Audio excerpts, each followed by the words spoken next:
Hello everyone, welcome to Sky Sports Fantasy Football Preview, Game Week 36. Niall, it's been a while. How you doing, mate?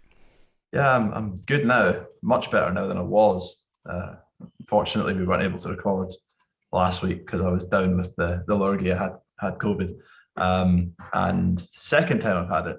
So despite all the vaccinations, I was actually feeling worse than I did the first time. So Oh, mate. yeah, unfortunately, I was consigned to my bed, but I have made a full recovery, and unfortunately, my team hasn't made the same recovery from where it was before it. As we spoke about the last time we recorded, I've made a miraculous rise up the rankings. I've fallen back a bit, and it's not looking particularly good now. But yeah, I mean, other than that, I'm really good. How you doing? Oh yeah, I was gonna say you're looking chipper, and yeah, because I update the slides every time. The last time you were around 300, so yeah, dropped a couple of 100, 462. I can see you there, so still respectable, but not ideal at the business end of the season, is it? Yeah, I'm okay. I had been a little bit ill myself as well recently. It's coming towards the end. Obviously, my rank there, 1769, far off where I wanted, but I made the decision quite a while ago to go a bit different in the quest for making gains. And unfortunately, the man I decided to go against was Harry Kane, which was not a good idea because he's been ridiculous for ages. However, I did have Son, so actually this week my team made a it's actually really good. I think it was like 107 points or something. Sun captain was like 40 plus. I had double Chelsea defence. They decided to turn up and actually keep a clean sheet, which was nice. They've been, yeah, punishing me most of the season for going that way. So it's a good week recently, but yeah, business end, obviously right near. There's only what 1, 2, 3, 4, 5, 6 game weeks, but then we've got some doubles in there to go. So yeah, I think a lot of people are going to be tuning in really just to see what sort of players they want to go for, maybe for the bracket, if you know what I mean, rather than focusing on the individual days, because we have had the fixtures come out since, which has helped, and there's a few other little ones that are not 100% confirmed. I think Man City Wolves isn't in there yet. There's a few that could move pending on other things, but there wasn't too much in terms of navigation that suddenly blew my mind and thought I'm going to need, I've saved 15 transfers, for example, or 10 because I'm going to have loads of single match days. I'm going to need to cover a lot of obscure players. It hasn't really worked out like that, I don't think. So there wasn't too much in the way that sort of threw up anything, apart from maybe Man United, which we'll discuss. But is there anything else that you think that's maybe made it a little bit difficult, or it looks fairly easy to navigate, doesn't it? Yeah, I think you're right. I mean, I think I I don't think I'd be the only person to say that probably thinking we were going to get a lot more difficult games coming Mm. towards the end of the season. It's rare that you'd have a situation where I think a couple of weeks ago you had some teams who'd played 31, some who'd played as little as 27. Mm. Um, so there was a lot of variation between the number of games teams had left, but it's not resulted in a huge number of single match days for us to negotiate. Mm. Obviously, there was one last week, which was a pretty dismal game to cover. Actually, ended up being quite a good game. The Burnley Burnley Everton. Everton game, which we Yeah. added in, and obviously you had the Newcastle Wolves game, which was a dismal game. But yeah, it's not been that difficult to navigate so far, and projecting forward now, looking at the fixtures, yeah, I think those who went early and made transfers earlier in the season took advantage of some of those games that other people skipped possibly, and you Mm. know maybe were a little bit more bold back Yeah. in November, December, have possibly found themselves in a good position, or maybe better than I think the rest of us would have predicted. Yeah. That said, I think there are still some opportunities, like some quite clear opportunities for those who do have some transfers held back to roll the dice and try and make some gains. And I think right now, again, I still think that the template has been blown out a little bit.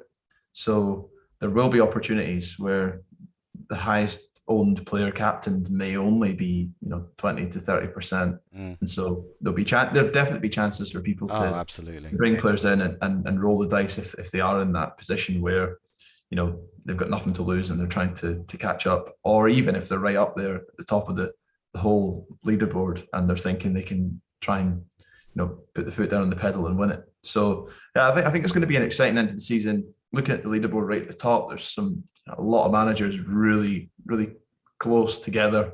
So anyone could win it at this stage, and I'm looking forward. It's probably not going to be me this year, but I'm looking forward to seeing how it all pans out. And I think we could have a really exciting last day of the season, which is always good fun to watch. Absolutely, yeah. I just want to echo that every season's a bit different in terms of balancing your transfers, and there is a fine balance that which we tried to go through for experience, and how you can also not use enough transfers as you touched on there.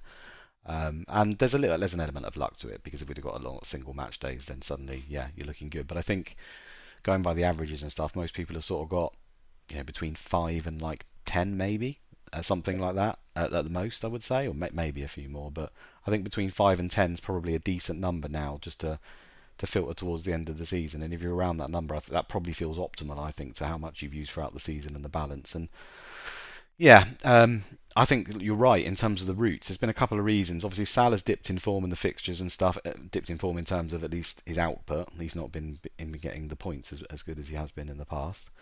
And then we've obviously had Kane and Son just go absolutely ballistic. So the people that have gone with that heavy front line, and maybe with Salah as well, has forced different options for different people. And a lot of different routes we can go, as you touched on there. We've got teams like Leicester still, we've got Chelsea, who have got really good runs and more games than most people, but then their focus is potentially elsewhere. Both, as of the time of recording, are on the brink of exit though from Europe. So does that change things again?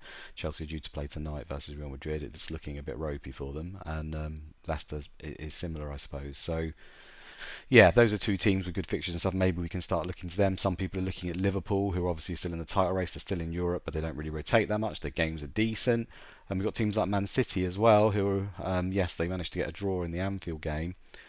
But obviously the league's not totally wrapped up. They've obviously in all the other competitions as well. But their run's really, really good as well, and they've got this extra game to come in. So with only that sort of 5 to 8 and limited places in your team, there's a lot of avenues to think, well, am I going to go heavy on Leicester? Am I going to go heavy on Liverpool? Am I going to look at Chelsea and take the risk? Am I just going to go Man City are the best team? I'm going to go to them. We then throw in the fact that Man United got this single game against Brentford, and probably the immediate games in terms of Norwich and stuff look decent. And it's very tricky. It's very tricky to say, well, this is the route to go, right? Towards the back end, you've got Villa, then got like back-to-back doubles and stuff, and they start to look a little bit better. There's a whole host of options. Palace's fixtures consistently look pretty good as well, but where's their focus? Very tricky, very tricky. So I think people, yeah, are probably just going to be like, right, where do I want to focus my attention? So I think one player that I think maybe people haven't got him already, or I should say team, I'm going to say Leicester. So Leicester, if we start with them, I think their fixtures, I'm trying to bring it up actually on the screen share here. I've got the fantasy football scout ticker. If I sort by the ticker, I just click on overall and games left. Obviously, this doesn't put in the games that aren't scheduled yet. Leicester sit right at the top. They've got most games, and the games at the best according to this ticker. So I think having a Leicester player probably looks pretty sensible. But yeah, as I just touched on there with the rotation stuff, who would you go to? Because it seems really tricky, doesn't it? Yeah, so I've already made my decision on Leicester. I've brought in Madison. I Mm. think in hindsight, I still think Schmeichel's a good option as well. I know they're not Mm. keeping huge amounts of clean sheets, but he's makes saves. He's got just by sheer volume of games. I think he could be a good option there. Beyond that, it's quite difficult. I mean, I know Barnes obviously didn't play at the weekend, but I suspect he'll play the majority. I think especially if they go out of the conference league this week, Mm. then that might help shape maybe my plans to bring in at least another one Leicester, maybe even two more. So I think maybe we're waiting to see on that. But yeah, Schmeichel, Madison, Barnes, probably the three that I'd be looking at Yeah. in order of Madison, Schmeichel, then Barnes. What about you?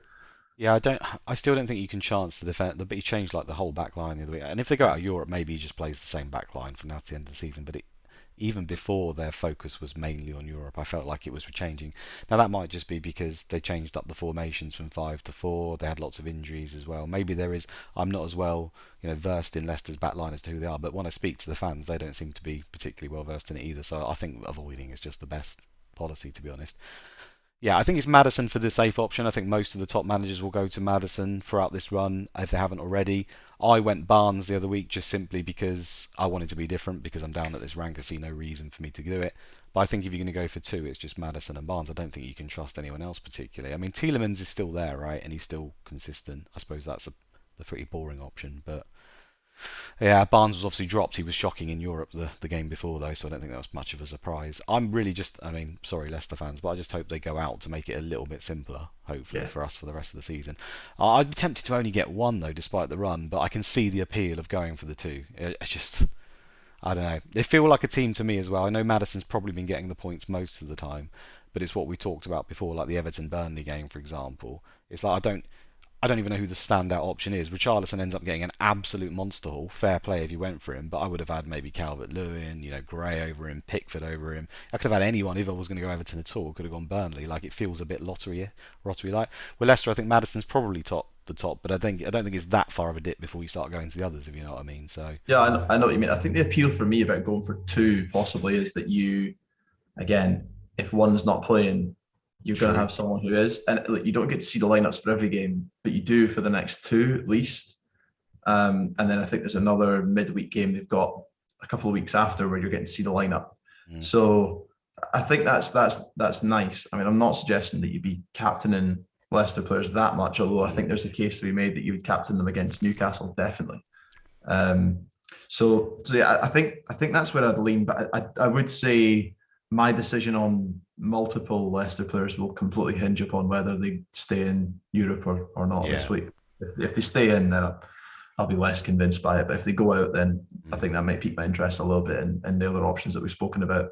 Um, so yeah, I think that's where I stand on them. It's kind of unfortunate that the one team that the one team that've got the most games and there's the greatest appeal on paper, it seems, to load up on, have got just such a huge amount of rotation and uncertainty Yeah. around It would be who's going to be lovely if playing they and went when. out and Vardy was available, right? I think he would offer Yeah, a big differential in a position which we've struggled with most of the season. I know it's a little bit better now because Kane and Son are both there, and obviously a lot of people just want to keep Salah regardless, which you can understand. But it would have forced a few decisions, right? Do you want to keep Kane and Son? Because Spurs is as good as the form is, the fixtures start to change a little bit, I think, and then numbers and then usage. And do you want both? If you know what I mean.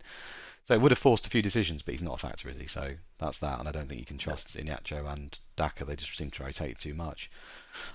Chelsea's the other one then, who are similar, I suppose. I mean, I think we should maybe work on the basis they just go out tonight. Is that hard? Let's assume they go out. I think that's seems to be the most likely scenario. And then Most suddenly, people listening to this will know the answer to that this is question. just true. Yeah, But yeah, I mean, like let's presume they've gone out. Real Madrid are not exactly the best team or the best version of themselves, but yeah, I still suspect they'll have enough to hold on. So yeah, I mean, you were pointing out a really incredible stat, which is, I mean, I don't want to steal your thunder, but I'll give you full credit for it that Mount is the second highest scoring midfielder in the game, yeah, which mental. feels outrageous given the fact that it seems he's hardly even played. Yeah, it's been a bit And choppy. the likes of Gallagher, who seemed for a long time to be churning out, good return after good return, is actually below him. Mm. So he's obviously Bowen's number one, followed by Mount. So again, talking about Chelsea, the entry options are pretty reasonable. There's a few opportunities where you could bring them in. I think for me, you could even go as early as Wednesday the 20th against Arsenal. And if you look between that time period and 7th of May, you're getting 4 games for them over the likes of 2 for Arsenal, you get 2 for Leeds. You could move on Rafinha. I guess he's got the captain game, but we're going to talk about Palace in a minute. Mm. So there are opportunities, I think, in the coming weeks to start thinking about loading up on Chelsea options. Again, the only issue is that even if they do go out of Europe, I think there still will be quite a fair bit of rotation there. Yeah, That's an issue, but I think clearly Mendy and Rudiger, and to a slightly lesser extent, but still Thiago Silva, I think they'll all be pretty dependable, and as we saw at the weekend, capable of getting major hauls alongside the likes of Mount. yeah, I like them because I mean, like, yeah, they've obviously got great games. They've got extra games. Um, you could argue they need to play pretty well now to even keep third, because it's not a guarantee. Um, but yeah, if they go out, I suddenly think they're kind of like a team where if you really want to catch up, they have players in their team, as Mount is the perfect example, and Reece James. that could literally get you 0 points or 30 points in any given week. I mean, looking through Mount's returns are a joke. It's twos, zeros, fives, ones, tier 29 versus Norwich. He went for a crazy run against Watford, West Ham, Leeds, where it was 14, 14, 9, 11 at Everton on the end as well there, sorry. So 4 games where it was consistent. Went back to just trash for a while, and then hit 25 versus Southampton.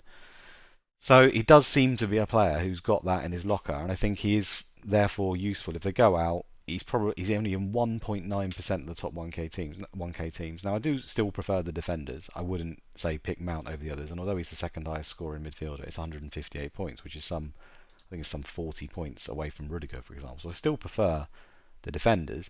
But for a Hail Mary, I don't think anyone else will buy him. I think Havertz kind of fits that category, but Mount's probably more in that category, it seems.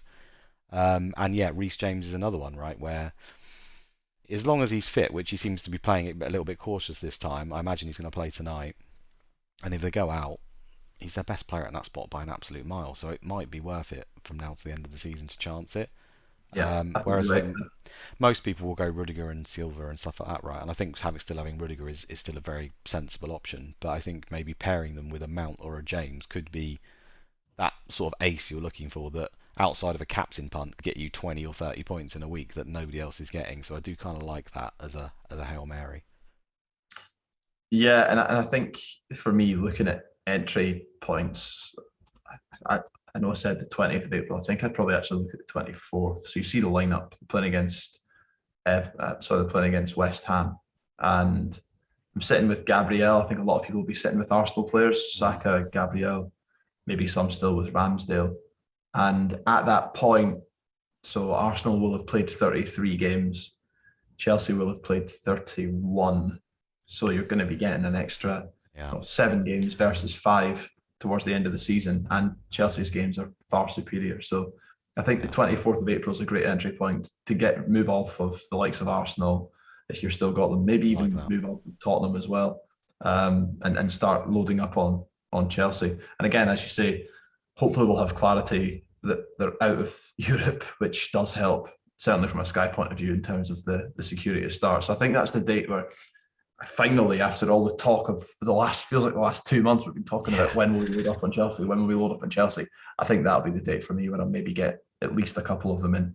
yeah, it looks good, and I think Arsenal's stock at the moment as well seems to be going down a little bit. Just I know their form's not been great, so it's sometimes that just psychologically affects you, and you think, oh, it's not going to change. But it's more I think there's more backing in it in terms of losing Tierney seems to be a big problem to them, and then Partey's been very crucial to them as a defensive midfielder. So I don't think it's just on a whim on their form. It's more to do with they've had actually pretty crucial injuries there to two quite important players to the way they set up.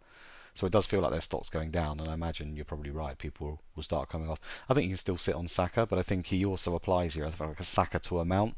Is that the worst decision there? Maybe not. I don't know if they actually have any individual match days. I think they have one, maybe, if I'm right. If it's against Newcastle, I remember. Yeah, so I'm just bringing it up now. In game week 40 in Sky, they actually have a single match day versus Newcastle. So depending on your transfers, is it going to be worth it? It's a debate. It's a debate for everyone. If you've got Saka, maybe it just makes sense just to keep him for that game. But if you're flush with transfers, maybe you can make that move and then come back for whoever you individually like on that day. So just something to bear in mind before you get rid of all Arsenal options. Um, okay, so we talked Chelsea, we talked Leicester.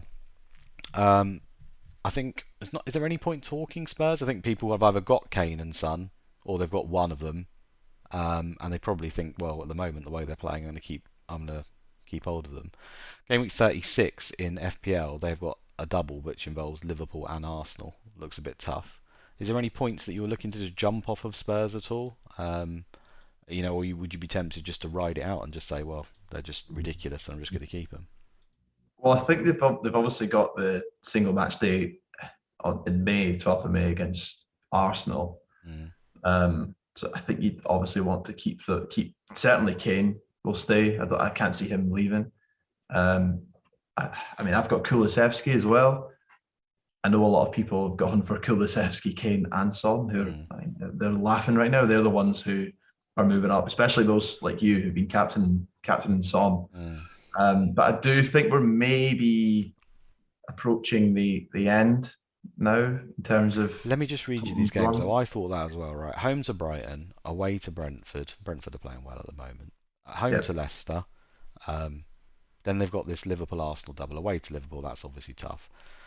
Home to Arsenal. I mean, at the moment, you'd back Tottenham to win that, wouldn't you? And then home to Burnley, away to Norwich, the two games afterwards. So I don't think the fixtures are actually that bad. It's just that other teams have got more, if you know what I mean.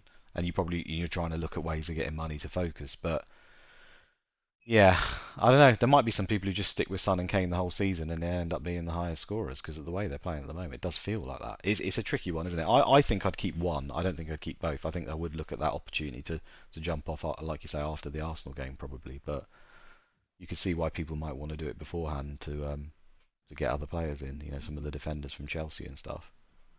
It is difficult, and the fact that they've been scoring so highly, you know, there aren't that many players at the moment who have been scoring consistently No, highly. Right, that's we've it. even been talking about Salah, who's not been doing that great recently. So Mm. I think if you've got them, hold them just now. But there will come a point in the coming weeks where their overall count of games falls behind, say, some of the others, and Mm. that'll be the point where you might, if they have a different form, maybe don't play as well the next couple of games, you'll be getting sweaty palms a bit, thinking, well, I could Yeah. move them on to a Leicester And player. I whilst could move it's them on great to having both of them, it obviously does take away a powerhouse captain from another team because you've got two from one, and then also it does give you the opportunity to mess the captain up because you can captain the wrong one. Although usually when one gets points, the other one does as well. It's very rare that one hauls and the other one doesn't particularly. But yeah, it does give you that option, doesn't it? Which it might not be the worst thing, but it's just something to think about. Another team we want to talk about then, we said we'll go Palace next then because you mentioned that. I like Palace's run. I think, again, on certain websites when you look, Palace's run comes out right near the top. They were away to Newcastle, home to Leeds, away to Southampton, home to Watford. Got the double versus Villa and Everton, and then home to Man United. Now, I believe one of their games could actually move as well to an earlier time, depending on some other things. But that seems a pretty nice run as well, doesn't it? I mean, Palace have got a few little budget options. Do any of them tease you? I bought Gallagher back in the other week, and he was fantastic versus Arsenal. He was like man of the match, I thought, in that game. Just I don't know if he got man of the match, can't remember, but he was ridiculous. You know, people say Palace haven't got anything to play for in terms of their league position. Arsenal were competing for the top four, and they got absolutely trounced by Palace 3-0 in that game. Now, I don't know if that was just a one-off. They were then obviously a bit ropey this week. Um, yeah, but I think the games overall just look pretty good, and they've still got some cheap options. So I think they've got a few enablers there. We were both talking about Zaha the other day, weren't we? And he did end up scoring, but he missed a penalty, and that kind of sums him up. To be honest, seems risky at all times, but yeah. I mean, I think I was on the verge of bringing in Zaha at the weekend. I thought the fixtures look good. There's the captaincy game. I think the reason why I didn't bring him in there and then was because they obviously don't play at the weekend. So the next kind of opportunity to bring them in is quite clear because obviously, as I say, they don't play on Saturday or Sunday. They don't play till mm, Wednesday. So I just thought, on balance, I'll not bother. I think he did all right. He got 6 points or something. Missed that penalty. He may be off penalties now after two absolutely shocking penalties. Granted, they were good saves, but if you're missing two in a row, there's something clearly wrong. yeah, I never understood why he's Um, on them. To be honest, it always seems to be a hit and miss when he does it. I mean, to be fair, he took an absolute worldie of a penalty like a few games before that, but yeah, it just never feels confident with me with him I don't think saving I've got them. that penalty, that shank. Remember that absolute shank he had against Norwich a few months ago? Like, I don't think I've got that out of my system when I've seen him step up the penalties. He put But one right in the top corner as well before that. I remember, like yeah, yeah, he stunned. did. Like, yeah. But yeah, so I'd be looking at that. Obviously, the Monday fixture. Now, most people, I think, in the top 100 that night will be on Rafinha just because he's got high ownership. Mm, But I think rather than Gallagher, who I mean, obviously could do really well, but I don't think he's looked quite himself, and he's not been scoring anywhere near the rate he was at the start of the season. And not to say that he's not going to do that, but I think a game like that against Leeds, counter-attacking match for Palace, I could see Zaha doing really well. And if he does retain penalties, he's a brilliant threat. So he's through who I think I'm looking at there. I need to roll the dice a little bit, like many of us do. So I think just based upon ownership and mm, the ceiling that he's got, I'll probably go there. And then after that, they've got a great run, as you say. So after they've got Leeds, they've got Southampton, Watford, Villa, Everton, and then Man United. So that's a great run towards the end of yeah. the season. So I If think it I'm pinpointing that night. it fits that thing that we often use, isn't it? Where they've got a single match day where you can bring him in as a captain. I think a lot of people may have lost Rafinha by now as well, and then suddenly they run. It's not just for that game, is it? Because the run goes on. So yeah, that was kind of the thinking around. Well, where's their focus going to be? Is there any options? And I think quite a lot of few people will, they probably won't go Zaha because it's a bit out there, isn't it? And he is a forward, so I can understand. So I think Gay as well. I wouldn't necessarily like him for that game particularly. Although now Bielsa's gone, maybe it's a little bit better. He's been pretty consistent and he's quite cheap as a defender, getting the passing bonus and stuff. So I think he's another one to throw out there as well. I still like Gallagher. I still think he can do something, but maybe I'm misguided there. Yeah, who else are we going to talk about then? Man City's another obvious name, isn't it? Who, I mean, yeah, they're still fighting for the league. They drew against Liverpool, so it's not done by any means, but it looks like they're driving seat. Obviously, still in the FA Cup, still got Champions League. So there's an element, and I mean, it's still Pep Guardiola, so there's still an element of risk in terms of rotation. But the games just look so damn good, don't they? Home to Brighton, home to Watford, away to Leeds, home to Newcastle, away to West Ham. I'd say normally it's tricky, but West Ham could be, in the Europa Cup final by then or whatever. We don't know. Looking very leggy, and then home to Villa. And then we still got that Wolves game, like I mentioned, to fit in somewhere towards the end as well for a bonus day, which could end up being an individual match day. I'm not sure on that, but it'll be thrown in somewhere there. Sort of makes sense to me to try and go for, well, they're the best team in the league and they've got bloody good games, so I should look at trying to bring some of these players in. Yeah, I think you're right. The games are pretty unreal. Um, I just find it difficult with them because obviously you've got the chance to bring them in on Wednesday, the 20th, but then they play the two Saturdays after that. Right. So you're probably looking at that night, Wednesday 20th against Brighton, which is actually the next time they play. Now, I'm sitting with Bowen at the moment, and Bowen plays Burnley on the Sunday. I think I'm probably going to captain him. And there's a decent number of people sitting on Bowen.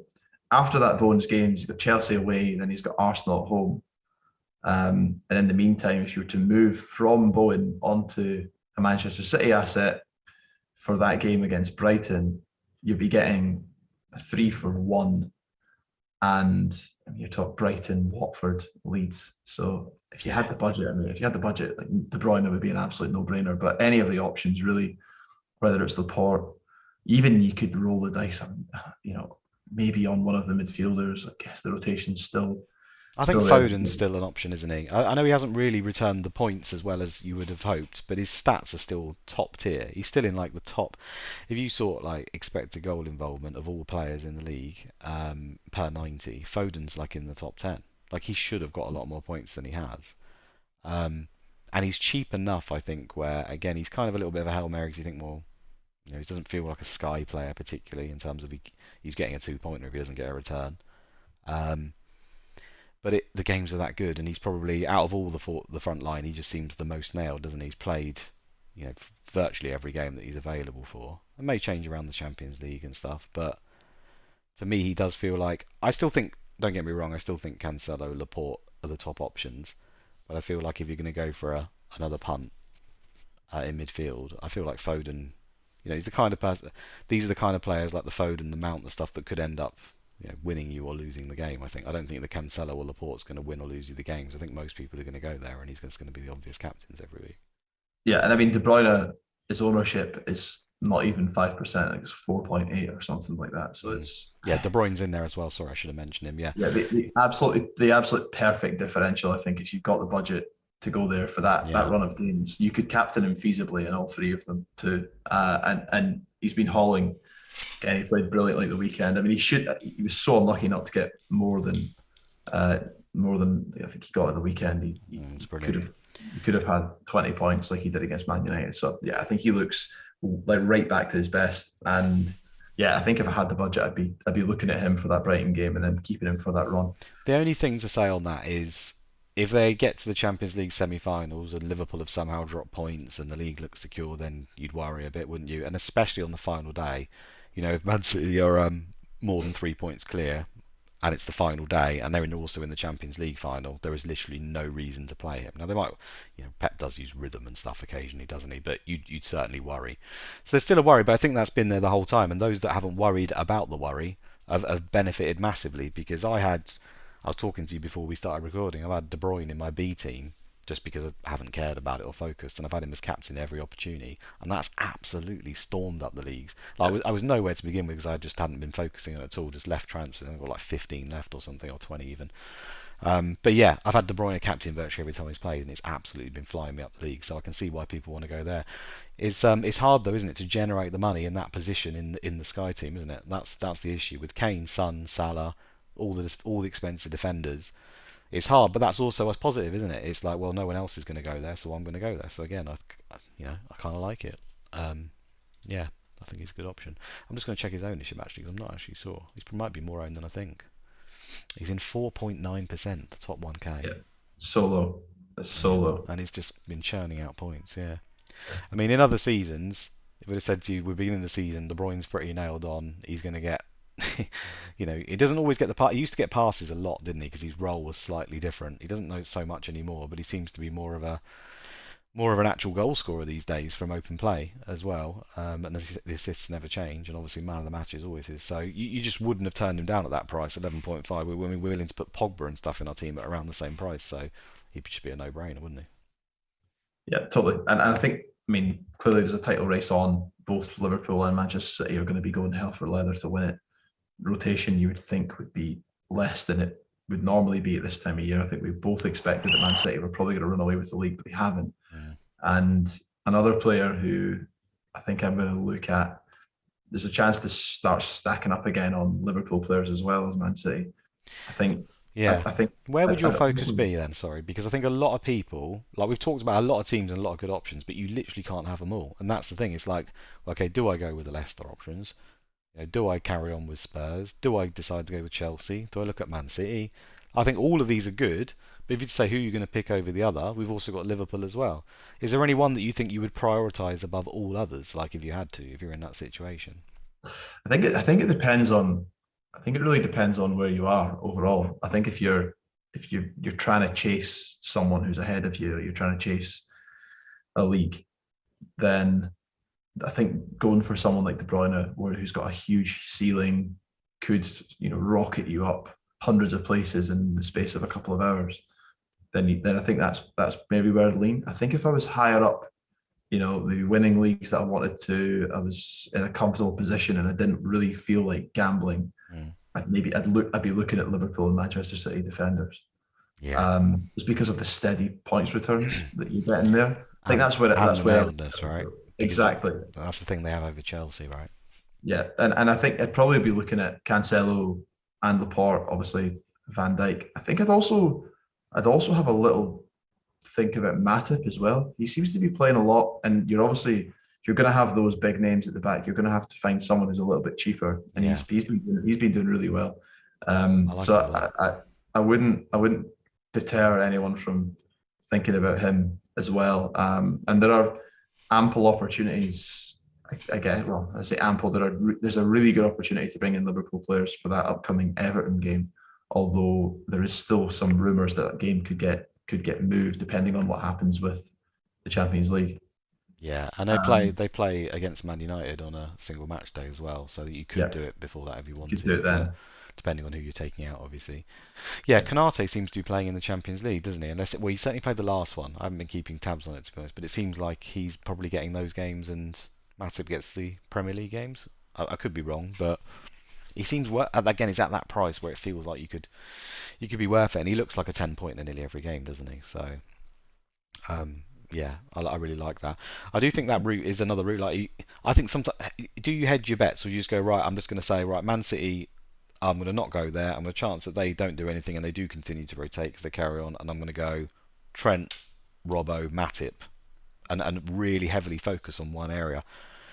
Is that something that appeals to you? Because that's the kind of stuff I've done a lot in the past, and I know you've done it as well, where you've heavily focused on a certain team. But when there's so many good teams, I don't know whether hedging your bets is a better idea or not. It's tricky. Yeah, and I think this is it. I think that's why this is going to be a really exciting finish for those who are chasing the top 100 or in it. And they're trying to push as high as they can because there are so many different avenues as we sit recording this. I mean, I could make the case that you could load up on City, you could load up on Chelsea, you could load up on Liverpool. You could try and, go after those differential midfielders and strikers who've got high ceilings. Like, Mm. we talked about the likes of Zaha, people have, got on Bowen. We've seen how the Son, Havertz, Mount, Fans, Foden, whatever. Havertz, Yeah. Mount, all those players are options. But I do think it just comes back to what your goals are for the season and whether you're in a position that you're trying to consolidate or you're trying to push on. Mm. I'm in the position where I'm going to try and push on. I know you are too, Mm. but there will be some, and we're totally aware that people listen to this must, everyone's in different situations. And I Mm. think if I was in that, right at the top of the game and I was happy with my rank currently, I'd be looking to double down on the defenses, Yeah, um, I and agree. try and have a spread of the different teams too, so that you don't get caught on the wrong side of whether if Massive one team variance. Yeah. starts dominating and the other one doesn't. Yeah, I completely agree. I still think it's the sensible way to play at the end of the day. We've learned from many seasons that these you can include the fullbacks now, but I think the defenders, especially the centre backs from the likes of Liverpool, Man City, if you can afford them, are just worth their weight in gold. They even if they fail, they still succeed. We say it all the time. These get Laporte and etc. and Cancelo are getting 5 pointers. Even if Watford somehow managed to score against them, so they're just great. The only other thing I really want to touch on you before we end, Niall, is just to look at Man United because obviously they have got this individual day coming up. Um, they've obviously got two games quite close, although one of them is away to Liverpool, the other one being home to Norwich. So we've got home to Norwich, a single day away to Liverpool, where most people will have a Liverpool captain, so I'm not sure that factors too much, but it is an extra game. They then play away to Arsenal, so a pretty tricky game, but Arsenal not in the best of form. And then finally in game week 38, they're home to Brentford. It is kind of annoying because they play the Saturday after as well, so it's not like.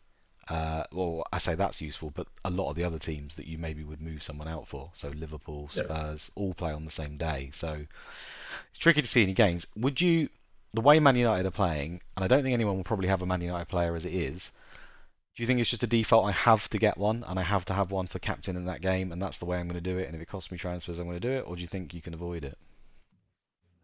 You possibly could avoid it, but you, the risk will be high because obviously single match day, end of the season, it's Ronaldo's ownership you suspect would be pretty damn high. I think for me it's a leave it and assess.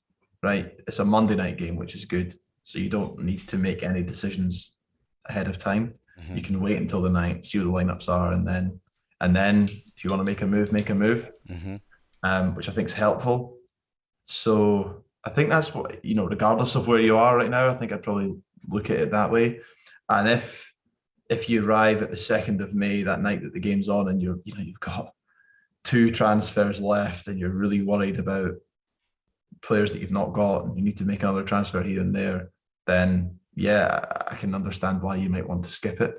Mm. And there's every chance that the way that Man United are playing right now, that they'll do nothing, and it'll be a waste for all of us who roll the dice. But yeah, I would personally, I think personally, I would want to cover it, but I'm doing nothing. I'm going nowhere near Man United right now until like, and also as well, Tony's been one of the best points returners in the last 4 or 5 game weeks across the whole of Sky.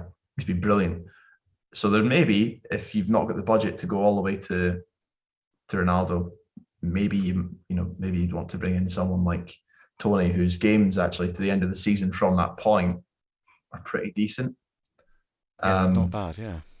from the Monday night. So yeah, I think that could be an alternative as well. If you've not got the budget and you don't want to use multiple transfers to then bring in a player like Ronaldo, who It does fit the bill. I mean, if you could maybe get an injury that weekend, couldn't you, to one of yeah, your other players? Don't have free forwards, so let's say one of your midfielders or defenders gets injured, and then suddenly it could change, couldn't it? Where you think, well, rather than get Ronaldo, I'll get Tony in, and then he's got Southampton at home, away to Everton, home to Leeds, which is a nice little run after. So I like that. I'm with you. I think you wait to that night.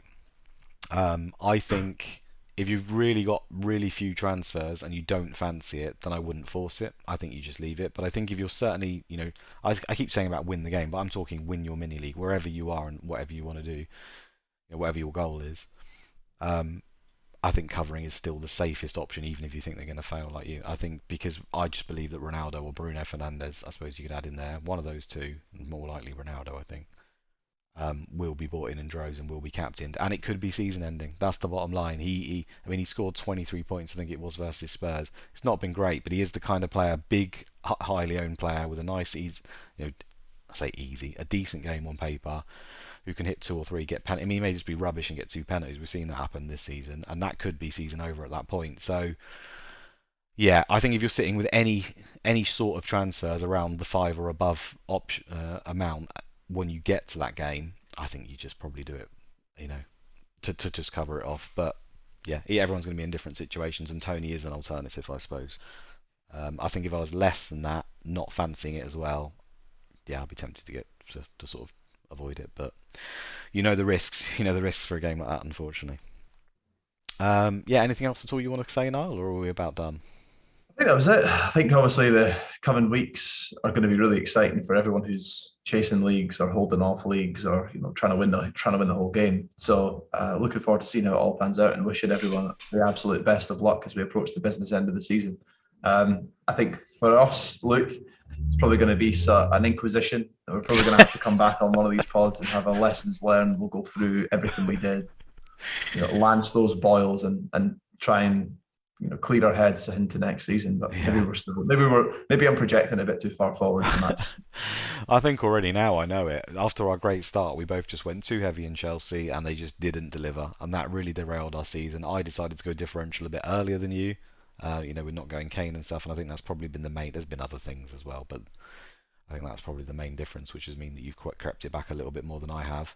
Um, But yeah, I think that's what derailed our season is the faith in Chelsea and what they're going to deliver. I still believe, though, at those prices, the ridiculous prices that Rudiger and Silva and James and stuff, they're just too cheap if they're going to play every week and get what they were doing. It's just they haven't played every week, have they? So I just have to accept that. Christensen was one, for example, who looked pretty damn nailed for a period, didn't he? Then he had his contract. I'm not going to get into it now. We'll Oh, talk about it for next season or towards the end. But yeah, good luck, guys. Whichever way you decide to go, I don't think any way's wrong. I think that's the other thing. I don't think we can't even sit here and say, yeah, you go Liverpool, you go Man City, you go Chelsea. I think they're all great options, and there's going to be a high amount of variance. So good luck whichever way you go. You're going to need it. It's a goodbye from me. and it's a goodbye from me. Catch you later, guys.